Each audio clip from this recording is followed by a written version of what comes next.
This is the Ohio Farm Bureau podcast. I'm Ty Higgins. The food and beverage industry is evolving rapidly, driven by technological advancements, workforce challenges, changing consumer preferences, and new regulatory requirements. What challenges and opportunities do these shifts pose for Ohio farmers? We find out on this Ohio Farm Bureau podcast from Rebecca Singer, President and CEO of CIFT, after this.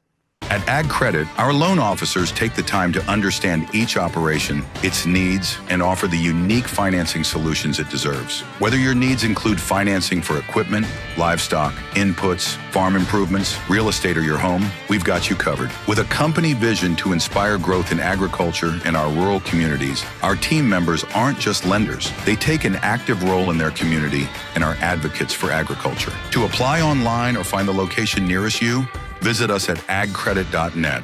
Ag Credit, committed to agriculture, committed to you. No matter what generation farmer you are, the next one is always the most important. The Ohio Soybean Council is focused on the future of your operation. It's not just a checkoff contribution. It's an investment you can count on for your farm, your bottom line, and your future. Ohio Soybean Council. Invested in your future. There's been a lot of talk about food, not just here over the last couple of months, but really over the last couple of years. How is what the consumer thinks about food changing how producers grow and raise and process that food? Having a great conversation this week to talk more about some current trends to follow within the food industry. I'm happy to welcome in Rebecca Singer. She's president and CEO of CIFT. Of course, she has a new piece in Our Ohio magazine talking about this very topic, but I really wanted to get your thoughts on this, Rebecca, as we do hear more about food and farmers begin to wonder how that changes what they do on their end of the spectrum. Before we get into those details, though, tell us, for those who don't know, about CIFT. Absolutely. And I appreciate the opportunity to be with you today. It's always exciting to see you and to hear even more about all the wonderful things that Farm Bureau is doing to get information out to farmers. And being one of those, ag is certainly near and dear to my heart. And so being able to make that whole spectrum between production all the way to processing is certainly exciting. And so I appreciate the opportunity. CIFT has been around for 30 years. We've been celebrating that this year in different ways, and really is a nonprofit organization. We're based in Toledo, but we provide a business and technical assistance to the food and ag sector all across the state of Ohio. And that might be in terms of helping somebody get a recipe to market that they've maybe had passed down for generation to generation, and they can utilize our expertise and our facility to transform that recipe into a marketable item, to our small and medium food processors out there that are just trying to live day in and day out and making sure that they're delivering on consumer needs. We help them with anything from food safety to automation, if it's appropriate, to workforce development, product development, all types of different things. And then even some of our larger food processors around the state have the needs that for information on new happenings, new trends, what's the technology out there, how is it being used maybe in other industries that could translate well into the food sector. So I've always said I've been fortunate to see a little bit of everything, from the production to all of these amazing products that are generated on a daily basis in Ohio. There's over 1,400 food processors, so we are very fortunate here that we have such a diversity of production practices and processing techniques. And many other states maybe don't have the wealth of that. They have something that they're known for, but we just have an assortment, a smorgasbord of just ideas and concepts, and it's exciting to be a part of it all. You've also been able to see the evolution of every aspect of agriculture through what you do there at CIFT. And as much as we talk about how things have changed a lot over the past couple of years, the evolution's really happened over really the past couple of generations. It really has. There's so many things that continue to develop and change with the times. There's always been kind of for years, prior to me taking this position at CIFT, I was with the Ohio Department of Agriculture, and we were talking about, making sure people understand where their food is coming from. And it was actually before local was even all that much of a consideration. And now you see it's just a consistency. Now people really want to know where are their ingredients, what's happening, what did it take to get this product on my plate? And it's just the means of which we've been communicating has been changing as well.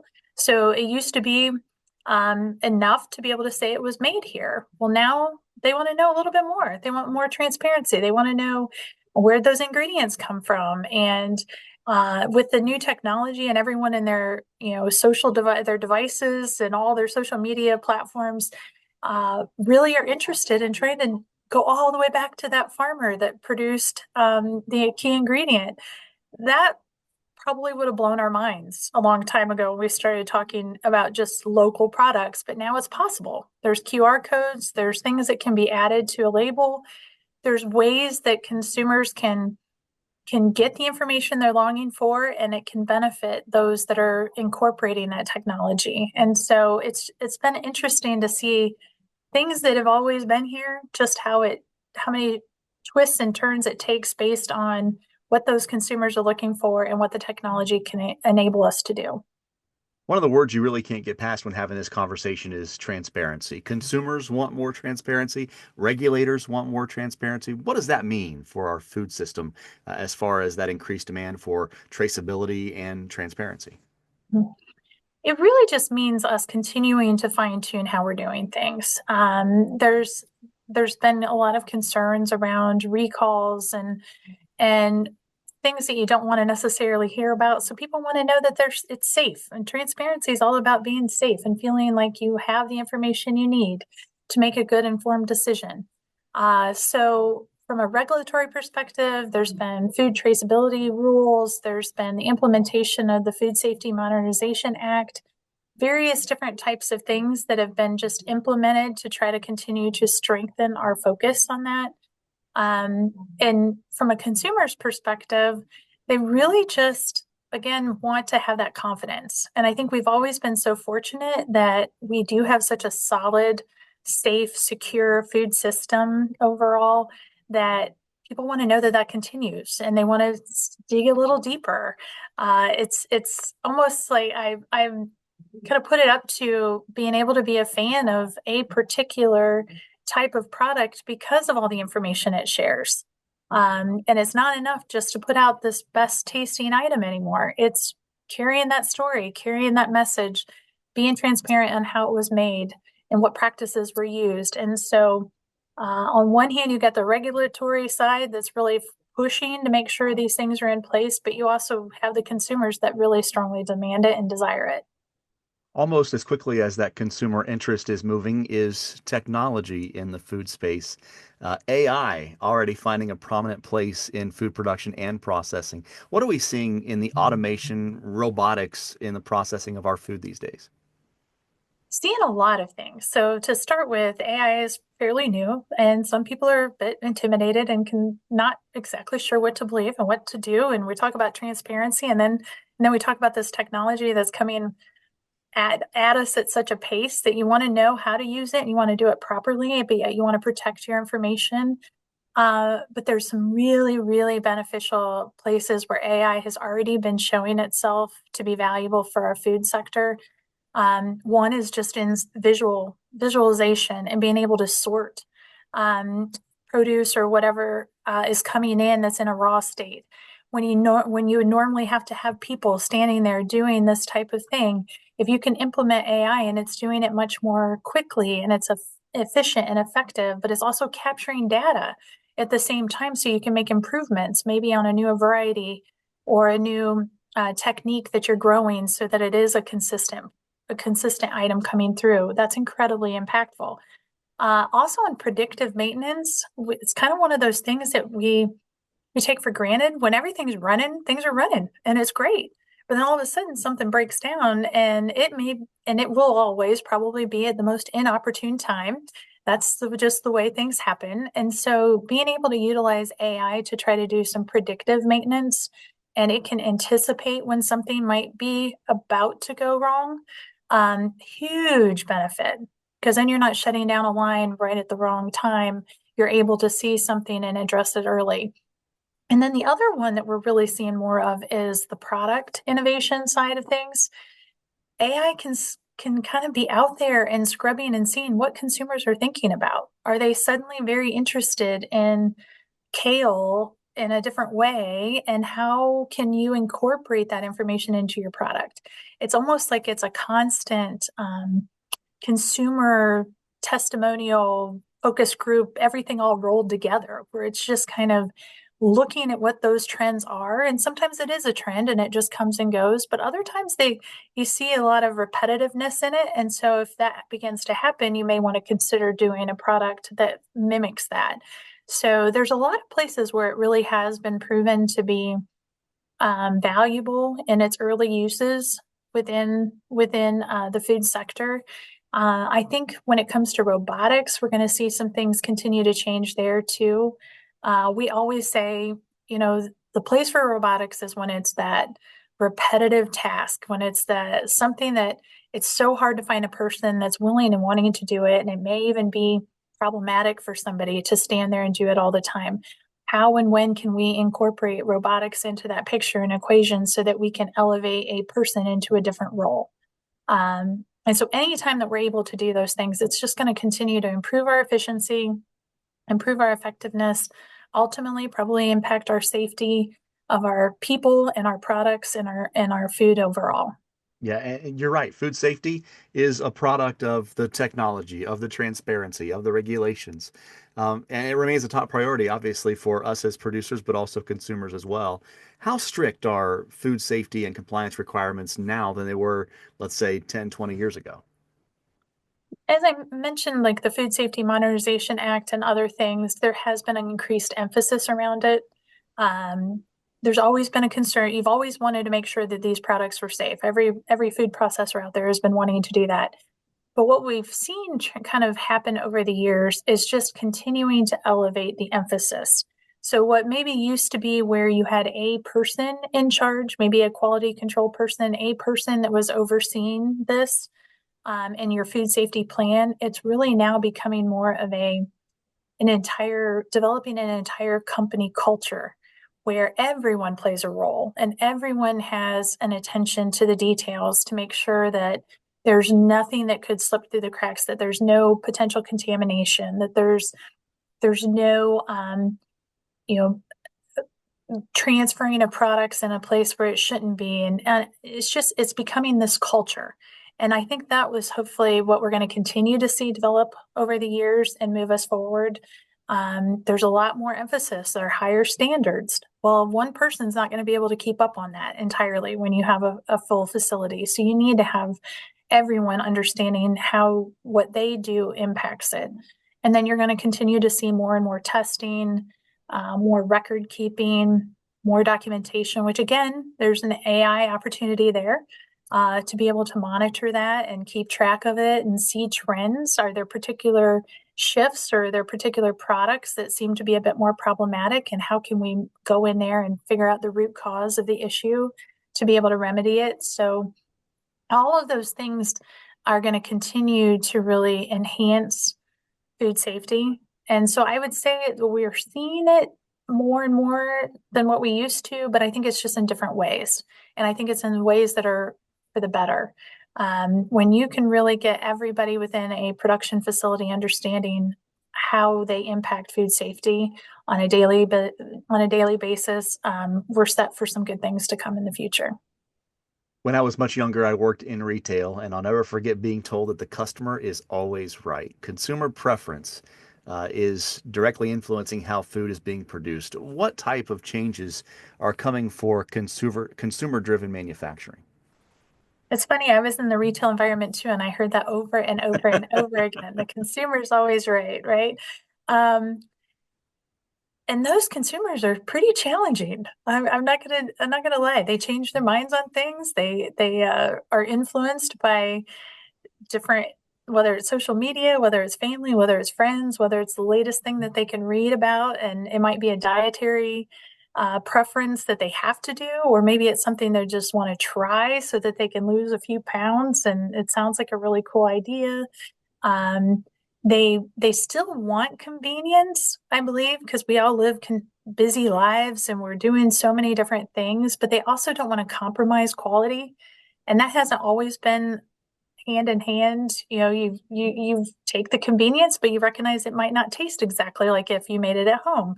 So there's a lot of kind of consumer balance that's needed on what they're looking for and what they expect. One of the things that we're seeing a little bit more, it peaks, it comes and goes in waves, but I think we're putting a little bit more attention around it, as well as the whole idea around sustainability. How were these products grown? How are they been processed? Are we paying attention to that? Even to the package. Is that package something that we're happy to see being used, and it might be able to be recycled, or thinking more about the future generation and what they're looking for? So consumers, it changes a lot, and it's very difficult for food companies to try to stay up to speed with that, because you can't just change a flavor profile of a product. You can't just change a package. You can't just do things on a whim. It takes some time. And oftentimes it's challenging to figure out which things are going to stick, because the way consumers are rapidly evolving and changing it. By the time you launch something, they may have moved on to something else. So I think it's a lot around just health. We've said it before, we're seeing it again. People want those healthy options. They want to have confidence in what they're consuming.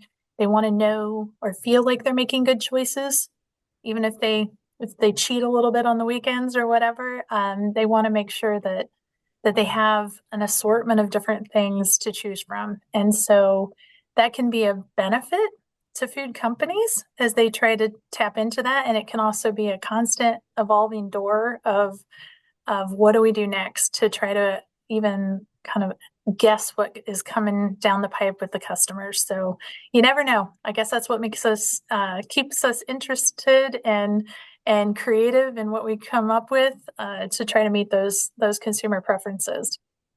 What does this all mean for the farm gate? What should Ohio farmers pay particular attention to as far as all these changes we've talked about? And what do you think are some of the biggest opportunities you see from everything that we've discussed today?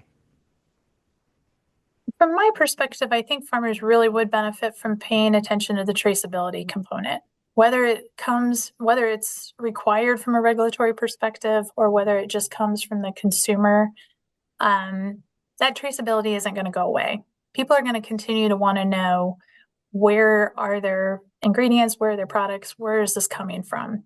And even a little bit more about that storytelling piece. I don't see that changing. I think that's something that's going to continue. So the opportunity is to embrace it, welcome it. Don't try to shy away from it, thinking that it's going to go away. That's one area where I believe it's probably very well suited to explore it. And it doesn't have to be anything robust. That's one of those places where you can kind of embrace it where you feel best and still have an impact. So that would be one place. I think the AI components that I mentioned, that's probably going to be happening more on the processing side than at the farm side per se, but it may not. The amount of technology that's going on in agriculture right now is phenomenal and is probably leading the charge. I mean, we've had the most creative and brilliant people doing new things in ag that it's an open book yet, and seeing how might that be able to help with some of those sorting and some of that identification on how to harvest at the right time and being very specific on how we harvest to make sure that it's at optimum quality. So that's an area where it's probably going to be, you're going to have to really make some decisions if you want to incorporate it, but it's probably going to be well worth it. And then always just anything around food safety. Food safety, food safety. I mean, if you want to try to have, if you want to have a successful business, it's going to have to be one that's going to have a product that's out there on a consistent basis that people feel good about. So any way that you can attack food safety is going to be necessary, and it's worth the time and money to do so. Valuable information. You can read more about everything we talked about in the new Our Ohio magazine, an article written by Rebecca Singer, President and CEO of CIFT, and our guest on the Ohio Farm Bureau podcast. Appreciate your time. Thank you so much. Thank you. I appreciate it. I am Mike Boyert from Boyert's Greenhouse and Farm. My wife and I live in Medina County. Right here at Boyert's, we have 43 employees. 14 of them are full-time employees. Keeping good quality help has been one of our biggest concerns in our industry today.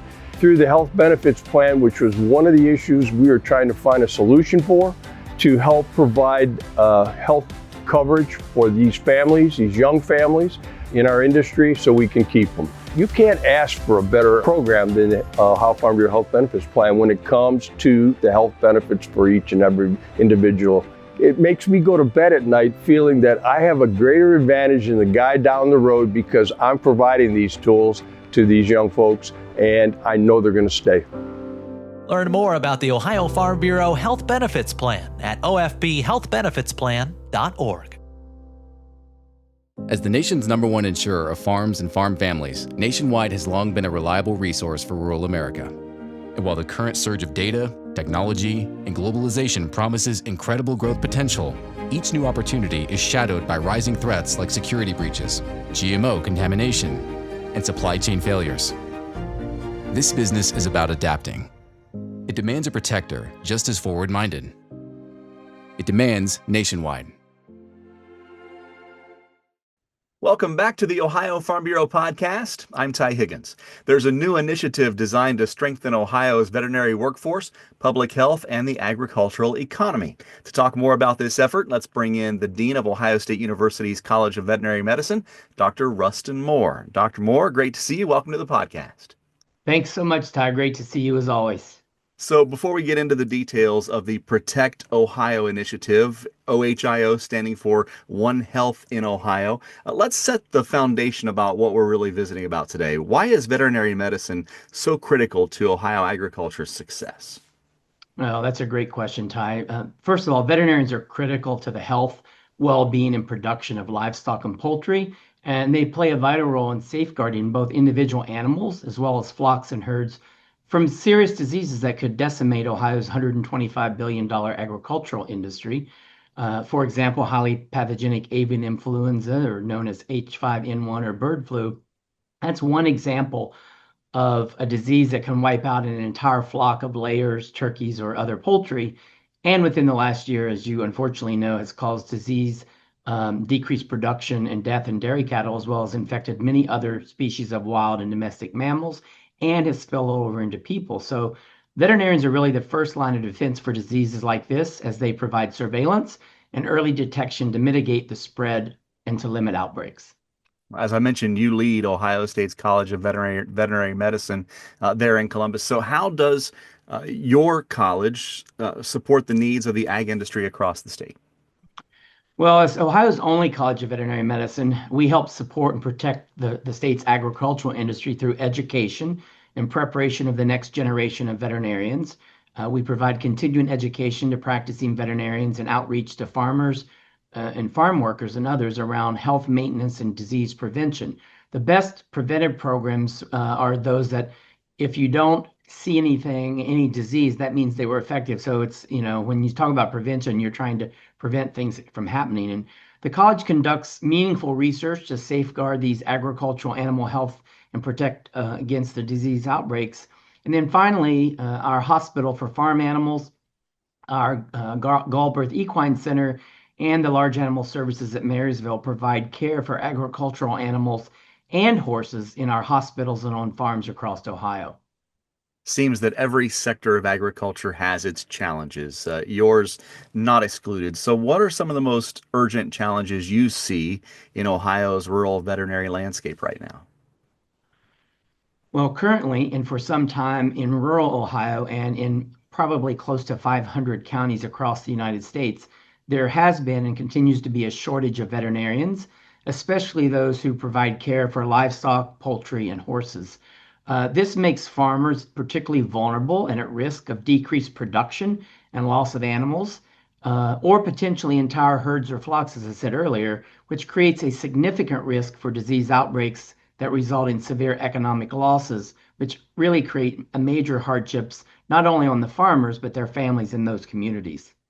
So, how do we spark the interest of veterinary careers among young people, especially here in Ohio, those rural and underserved communities? How do we get young people involved in that aspect of agriculture? Another great question. And from what we understand from talking with a lot of people, and I know this myself, I knew I wanted to be a veterinarian by the time I was about 6 or 8 years old. And that's typical, not everyone, but that's typical. Unfortunately, what we also have learned is that in today's environment, as youth grow up and get into high school, et cetera, it seems that many times that interest fades away, whether it's just on their own or whether it's actively dissuaded by someone else. So it's really important for us to all work together, whether it's at the college, the veterinary profession, communities, school systems, FFA, 4-H, et cetera, to inspire and encourage youth to pursue careers in veterinary medicine and animal health. We also have to make it more affordable for them. And we also have to identify and leverage incentives working with those communities to help get them to return to those communities they came from, enable them to earn a living and have a life that's balanced between work and families, which is challenging. And so we have to also develop and provide a mentoring and networking system which will be critical to their success and sustainability of these veterinarians in rural communities. When we talk about building up the future, we use the word invest a lot, right? Investing in our young people. And that could mean the time you and I take with those young people. It could mean that education aspect, but obviously there's a financial part of investing in our future as well. Can we talk more about the Protect Ohio initiative, the current state budget request, and the impact it'll have if it's passed? Sure. So, as said earlier, Protect Ohio stands for Protect One Health in Ohio. And One Health refers to the fact that there's an inextricable link between the health of animals, people, and the environment. So, in brief, think about it. Let me give you just 3 quick examples and then that are related to Protect Ohio, and then I'll move on to the specifics. So, I'll give you 3 examples. One is bird flu, which I already mentioned, but this is one of multiple infectious diseases that can be transmitted to livestock and poultry, as well as other domestic and wild animals and people. And this has already caused catastrophic losses of poultry flocks in the U.S. and in Ohio, but it also spilled over into dairy cattle and likely other livestock, as well as wild and domestic mammals and people. What if we had been better prepared and perhaps even been expecting this and could have intervened before the outbreaks actually occurred or spread as widely as it has? That's why the Protect Ohio initiative is so important in what it's designed to do. Another example are tick-borne diseases. 20 years ago, there was only one medically important species of ticks as it pertained to diseases in animals and people, and 20 years later, there are 5. And those ticks collectively carry at least 25 different infectious diseases that can infect animals and people. And some of these can have devastating impacts on livestock, including anaplasmosis, as well as a few others. And then finally, antibiotic resistance. As everyone knows, antibiotics are used routinely in human healthcare, also used in domestic animals such as companion animals, but also in livestock and poultry. And those are used to control and prevent bacterial infections. But what we know is bacteria can develop resistance to these antibiotics that are prescribed frequently. This resistance can then be transferred to other bacteria, and this can lead to the development of what we call superbugs, which are those that are resistant to many of the or most of the antibiotics. So implementing surveillance methods and responsible use and stewardship of these antibiotics in veterinary practice as well as in human medicine are critical, and that's why these 3 different things represent things that impact animal health, human health, and the environment. So if we go into Protect Ohio, you mentioned that. Imagine for a moment why or how the pillars in a barn, or the posts, we call them pillars, are required to provide support to a barn to prevent its collapse, providing that structure. Similarly, the 3 pillars in Protect Ohio are interdependent and required to provide the support necessary to sustain and protect Ohio's animals, people, and the agriculture. So those three pillars include educate more Ohio veterinarians to serve rural and large animal needs. So three things there are to enroll more students. We would enroll up to 35 more per year, enhance student success, and expand large animal training experiences, which we've already done in our new curriculum that we've implemented. The second thing is to mentor and support veterinarians in rural and large animal areas. And that goes back to what we said earlier about inspiring and encouraging rural youth, empowering veterinarians in those areas to be successful, and most importantly, engaging and serving those communities. No two communities are the same, and so what we need to do is customize solutions, work closely with those communities to help them, obtain and retain those veterinarians. And the third part is really about establishing an emerging infectious disease center.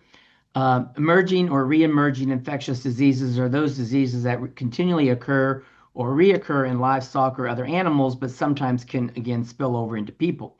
So this would involve advancing preemptive research so that we can identify things that might be out there to try to prevent them from becoming outbreaks, like I mentioned with regard to bird flu going into dairy cattle, increasing and providing more intensive monitoring, and also strengthening our preparedness and our prevention plans, working closely with veterinarians and producers. So really, this $15 million initiative is $15 million that Governor DeWine has added to his budget and has also been supported not in whole, but substantially by the House as it came out in their budget bill, and now it sits with the Senate, and hopefully we'll be able to restore that to make sure that we have the funds to fully implement and make this program successful and sustainable. You talked about that return on investment with getting young people more involved in rural communities, but are there any new programs or partnerships in development currently that this funding would help bring to life? Yeah, sure. So we have a program that's been in existence for about 20 years here, and it's called the Early Commitment Program. And the Early Commitment Program is a program where we have partnered with Ohio State's Department of Animal Science, and we work with them. And students in animal science, after their second year of pre-vet, they can apply for this program, and they get more intensive mentoring and to help them in being more successful in getting into veterinary school. We plan to take this even further out to involve other universities and colleges in the state of Ohio to allow those same opportunities while also increasing the number of those early commitment seats. But again, we would, beyond what we currently do, we would be adding 35 new seats for Ohio students that would also go along with the ones we already allocate to Ohioans. And so working with those, working with communities around the curricula and helping those young people be prepared to be successful are all things that we would be doing within and with those communities. As you know, the Ohio Department of Agriculture putting in a brand new facility, the Animal Disease Diagnostic Lab there in Reynoldsburg on ODA's campus. How do you see this initiative working into that aspect of Ohio agriculture? Well, so one thing I want to mention is that this program that we have developed, Protect Ohio, and the Emerging Animal Infectious Disease Center will not duplicate any existing programs or services, but will fill gaps in this statewide system or structure, primarily related to preemptive and proactive research and surveillance. So this center would build upon a strong history and tradition of the work that we have done in our College of Veterinary, in our college's Department of Veterinary Preventive Medicine, and would expand on that preemptive work, amplify surveillance and risk assessment, and provide this more targeted education to farm owners, farm workers, and others. And actually, we would continue to build upon what we already do. We work very closely with the Ohio Department of Agriculture, the State Veterinarian's Office, the USDA Area Veterinarian, the College of Food, Ag, and Environmental Sciences and Extension, the Animal Agricultural Commodity or Industry Groups, but also the Ohio Department of Health, because as I mentioned, Many of these diseases can either impact people's health directly or indirectly through the disease, or in the case of some of these, if we have a substantial loss of certain types of animals, then that could certainly impact food production and availability. I want to dig a little deeper about how this funding benefits rural communities, but in this same question, I want to talk about what those communities can do, especially those in underserved areas, to help and support and home grow, if you will, the next generation of veterinarians. Sure. So communities are critical to this initiative and to the success of the rural veterinary workforce as well as animal health. So they can work together with us and work even among themselves together to inspire, encourage those young people that have an interest in animals and or a career in veterinary medicine to help us build that continual pipeline for the future. That's so important. That involves investing in them through mentorship and scholarships to help decrease the costs, and then provide other incentives on the back end after they've graduated from veterinary school for them to return there and to be successful and be able to thrive and be sustainable. That could be such things as helping with providing a facility to work out of. That could help with loan repayment. It could be other types of tax incentives to help them. So this funding that's part of Protect Ohio will benefit them by producing more veterinarians who want to practice in those communities. And what we do know, you're more likely to get a veterinarian to come to a community if they came from that community, particularly if it's a rural community. But also providing scholarships is critical, and then creating a bridge between the community and the organizations and agencies there and the college to provide strategies for recruitment and retention. And as you know, and as we all know, no two communities are the same. And so we have to work alongside and with them to develop the most meaningful and productive ways we can do that. Many people watching and listening are heavily involved in agriculture. Some just have an interest in what's happening in rural Ohio. How can those watching this conversation, listening to this conversation, support the work we're talking about here today with Protect Ohio? Yeah, so listeners can voluntarily contact their state representatives and senators and encourage them to support the Protect Ohio initiative by approving the additional funding that Governor DeWine included in his executive budget. That full $15 million of additional funds is required to address these three interdependent pillars of the Protect Ohio initiative. They can visit the website, which is, well, it's a long one, but it's basically www.ohiosenate.gov member /district map. Same on the House side, to find your Ohio House and Senate legislators. All you need to do is type in your address or just your zip code, and you can find who your legislators are if you don't already know them. And to me, the question that I often think the public should be asking is, why should Ohio invest in Protect Ohio? And what I would say is the real question is, why shouldn't or wouldn't the state of Ohio invest in Protect Ohio? This isn't an investment in the College of Veterinary Medicine. I believe this is an investment in the state. And without doing so, the state remains at risk because of the changes that are occurring regarding climate, interstate and intrastate and international travel and commerce, and the growing number of threats to animal and human health, such as the infectious diseases that we've just mentioned. We talk about the future workforce of agriculture. Many times it's about those jobs that are just now coming online due to new technologies and new opportunities in agriculture. But the ones that we need more than any are the industry's jobs that have been around for centuries, and that is large animal vets. Dr. Rustin Moore joining us. He's the Dean of Ohio State University's College of Veterinary Medicine. Appreciate your time. Thank you for the insights. You're welcome, and thank you so much for having me and for your interest and time. Find previous podcasts at ohiofarmbureau.org and search podcast.